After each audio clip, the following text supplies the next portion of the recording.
summer in the city, and the DTM is in the thick of it. The fans are in for thrilling action at the Norisring, the only street circuit on the calendar.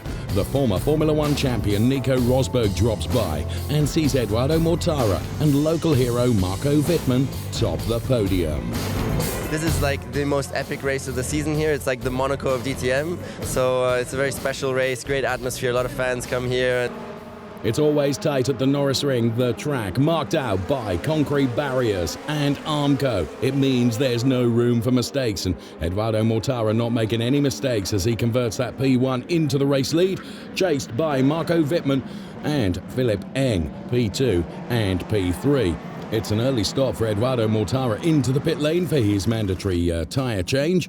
And when he returns out on track, those drivers that have pitted later than Eduardo Mortara include Gary Paffett, who had just made his pit stop at this point. His tyres weren't up to the ideal working temperature, therefore Mortara and Wittmann pass him easily, but he does retain his position against Philipp Eng and Daniel Juncadella.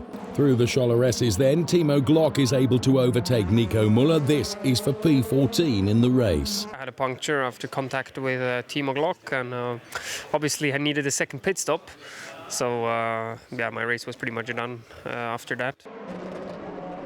The race order, Eduardo Mortara is leading from Marco Wittmann and Gary Paffett. And Gary Paffett is lining up Marco Wittmann going into the Grundig turn here.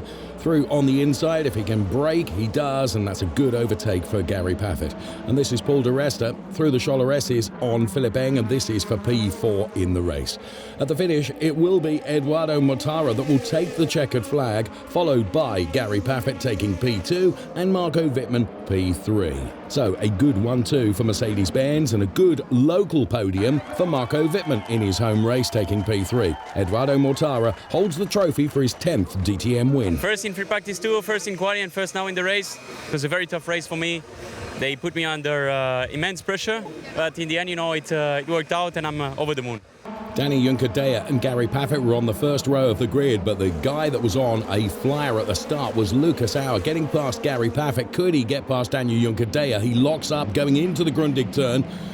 And Danny Juncadella is able to keep his Mercedes-Benz in that P1 position. Lucas Auer is P2, then it's Gary Paffett, and then it is Paul di Resta. On board with Marco Wittmann, who's lining up the Mercedes-Benz of Paul di Resta. And next in his target sights is the Mercedes-Benz of Eduardo Mortara. Through the Scholleresses, sure enough, he puts himself ahead of Edo Mortara. And then all the way around the outside of Bruno Spengler. Marco Wittmann on a real charge here in his local race. On board briefly with Timo Glock. Next in the target sights of Marco Wittmann is Lucas Auer and Daniel Juncadella. And again, all the way around the outside, the BMW driver Marco Wittmann puts himself ahead of Lucas Auer. Next, it's Daniel Juncadella, and Danny Juncadella carries too much speed into the turn. Marco Wittmann is able to get underneath the car, and it is another place made up for Marco Wittmann. Gary Paffett misses his braking point and connects with Timo Glock. Good control by Timo Glock, and Nico Rosberg enjoys that action as well. At the end of the race, it'll be Edo Mortara P2, Danny Juncadella P3. Marco Wittmann wins his home race. Yeah, baby! Yeah! Yeah! What a strategy, what a race! Winning my home race, yeah! For me, it just came in my mind. I have to go on the start-finish line to cheer with my fans on the grandstand. Yeah, what a race, what a race. On the podium, Marco Wittmann receives the trophy for his home win. Great result for us here today. I mean, already yesterday for Marco, P3 on the podium, and today the win can't be any better. Mega Marco. But you have to say today was really a very impressive showing. And in the points table, it's now Paffett, Mortara, Wittmann. The DTM travels to the Dutch North Sea coast at the midpoint of the season. The protagonists fighting for championship points at the beach party in Zandvoort. The impressive Gary Paffett wins race 1 before reigning champion René Rast will top the podium after the second race in the dunes. And at race 1, Gary Paffett retains the lead from his pole position, followed by Pascal Wehrlein P2. Paul di Resta is P3 as they head towards the right-hander, which is the Tarzan turn. Banked it is as well. So P4 is Lucas Auer, P5 is Timo Glock, and P6 is the local driver for Audi, Robin Freins. So it's an old-school circuit which really bites if you go off the tarmac, as Bruno Spengler just found out, then running a couple of wheels onto the gravel. And here we go, 3 abreast with Bruno Spengler through the middle of Philipp Eng and Danny Juncadella. And Danny Juncadella then also experiencing the old-school nature of this Zandvoort circuit. And to be fair, it was a good save from Danny Juncadella, the back end really stepping out on his car. In from P2 is Pascal Wehrlein, but things do not go very well in the pit lane for the 2015 DTM champion. Sure, we are losing 10 seconds on the pit stop. Come on. What a joke. It can happen next time. It's someone else who has a worse pit stop. So, you know, mistakes happens. And yeah, therefore then I lost the fight for P1. On lap 10, the race leader, Gary Paffett, is able to extend his lead. As things go well in the pit lane, he will rejoin the race ahead of Paul di Resta.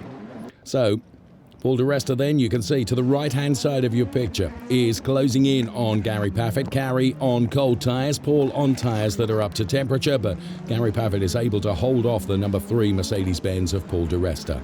Nico Müller loses his car, runs off track, crashes into the tyre wall because of a puncture, which brings the safety car out, and the Indianapolis restart sees René Rast, who's yet to head into the pits, P1, with Gary Paffett P2. Paul di Resta is P3, Pascal Wehrlein is P4. So the safety car certainly not working in the favour of René Rast, who heads into the pits now towards the end of the race. His strong performance will not be rewarded. So we are dead last, and you get a tire tent.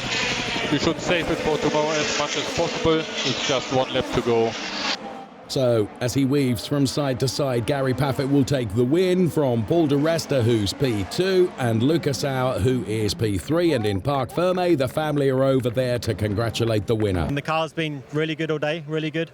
And so happy for the team to get 1, 2, 3, 4. We've had a couple of races where we've had the first 2 rows and not completed it. Today we did, so congrats to the whole team. A Mercedes 1, 2, 3 on the podium for race 1 at Zandvoort. Buoyed by his performance in race 1, his qualifying pace was brilliant. Gary Paffett put the car on pole position. And then it was Philipp Eng P2. As you can see, René Rast is looking awful racy following the disappointment of race 1. He wants to do a better job in race 2 here at Zandvoort. And unlike yesterday, when he was the very last person to pit, in this race, he chooses to come into the pit lane very early indeed. A strategic call, perhaps. Yeah, it was planned to stop in lap 1 because obviously Gary, is leading the championship. He cannot take any risks. For him, it's just important to score big points. So we were quite sure if we stop lap 1, he will not react. And I knew that I had to push the first 5-6 laps to actually virtually pass him. On lap 11, the race leader Gary Paffett makes his mandatory pit stop. And because he will be on cold tyres, the strategy from René Rast at this point appears to be working, as he will easily get past the Mercedes. However, he will not be able to build an advantage because Bruno Spengler is in the gravel following contact from Jamie Green, and that means a safety car. I don't know what he did, but I think he just forgot to brake or forgot his braking point or whatever. But he just crashed into me and made me lose any kind of chance for points. So, Gary Paffett was able to build temperature into those tyres, but at the Indianapolis restart, René Rast made sure that he got it absolutely right and held on to that P1 position from Gary Paffett, and René Rast will take the race win. Rast wins from Paffett and di Resta. It was very hard. I mean, my tires were gone and Gary was pushing like crazy. He was using DRS, but I was, could defend and obviously mega happy. Gary Paffett leading the Drivers' Championship, and on the podium then, those very generous DTM drivers make sure that they share the champagne. The motorsport family goes wild as the DTM visits England. Brands Hatch makes its comeback in 2018, and ex-Formula One champion Damon Hill is delighted.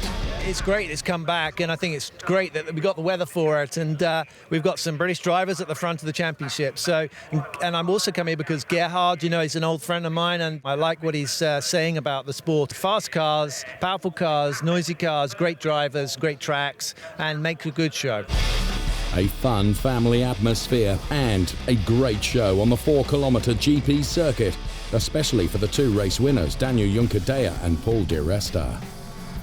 The pole sitter, Danny Juncadella, has a poor getaway and drops 2 positions. Lucas Auer and René Rast both get past the Spaniard. Lucas Auer takes the lead, Now, Danny Juncadella isn't altogether sure that pole position is the best place to be on the grid at Brands Hatch. I still think that the first position is not helpful in Brands Hatch, let's say, because it's the third time I start on pole. 2 times in F3 I started from pole there and I lost the lead. So, yeah, I'm thinking if tomorrow I should be second in qualifying.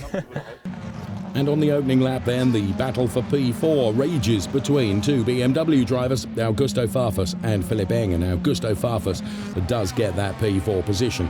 A strategy we've often seen in the DTM. Many drivers make their mandatory pit stops on lap 2. Besides the champion, René Rast, Paul de Resta, Timo Glock, Bruno Spengler and others head into the pits.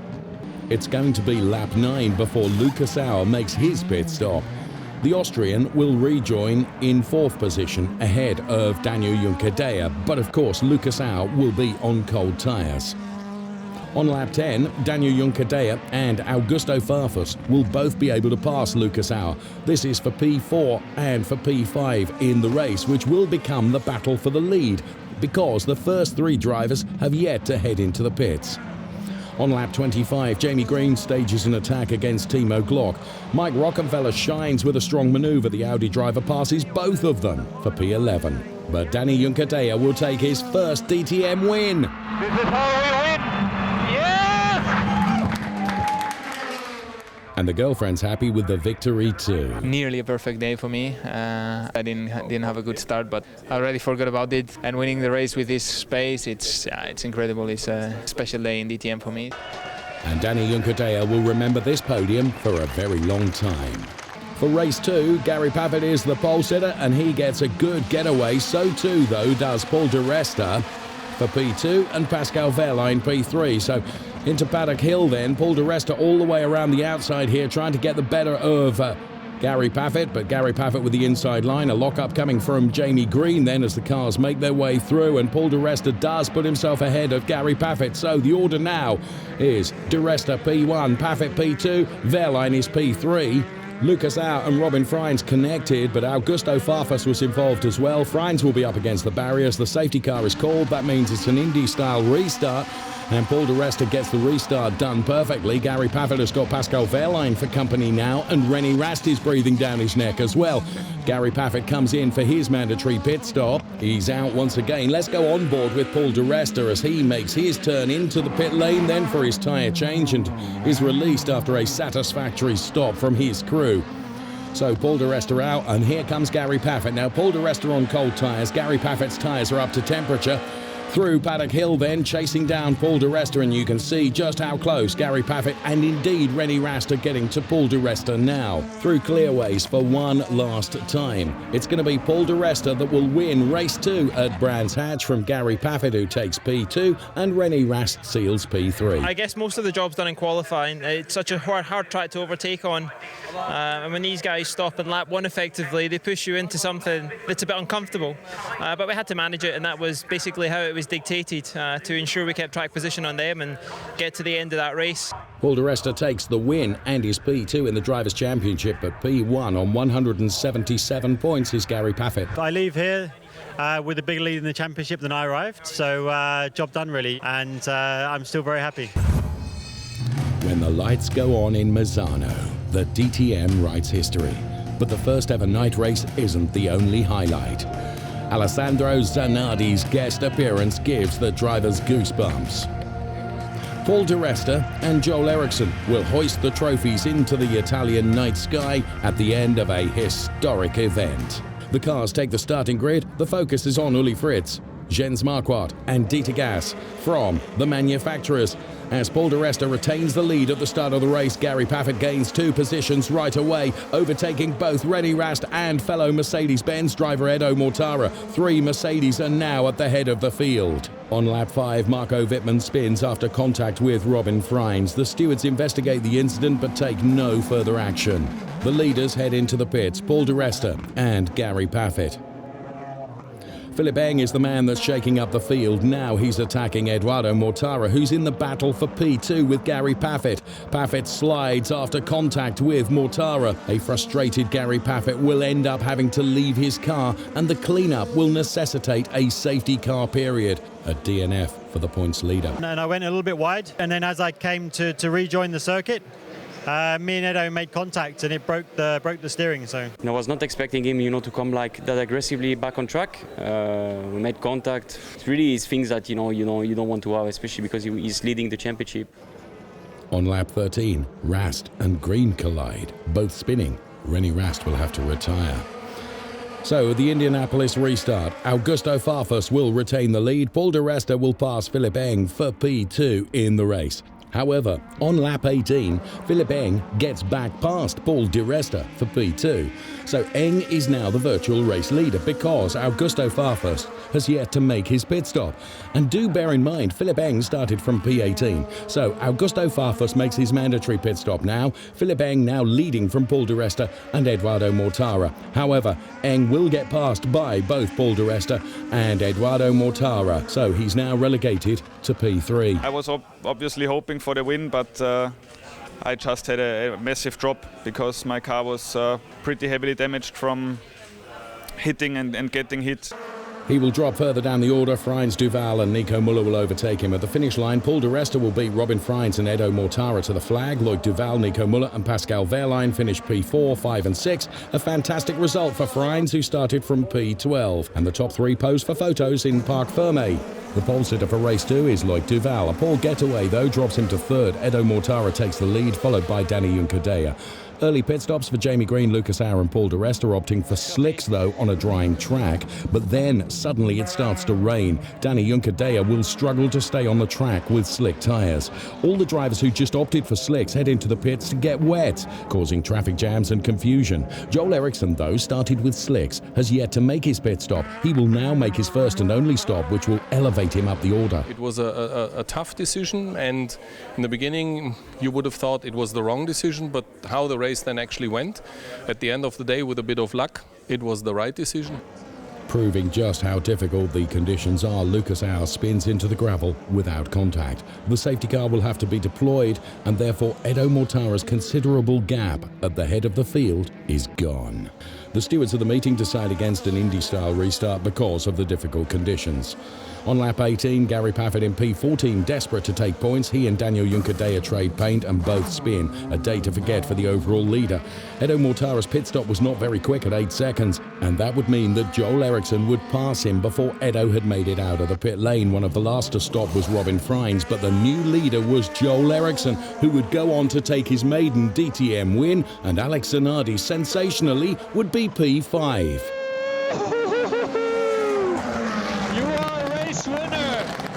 Okay, Alex, that's the end of the race. The end of the race, you are in P5. You are P5. I was going to be very, very happy, maybe just to put 1 or 2 cars behind my one. We were lucky, but we also did the right things.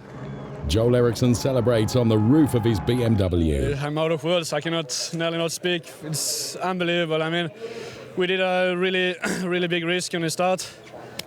Congrats. Thank you, man. And it wasn't the sprint to the top step of the podium that I expected. In the Drivers' Championship then, Paul di Resta now leads ahead of Gary Paffett and Eduardo Mortara.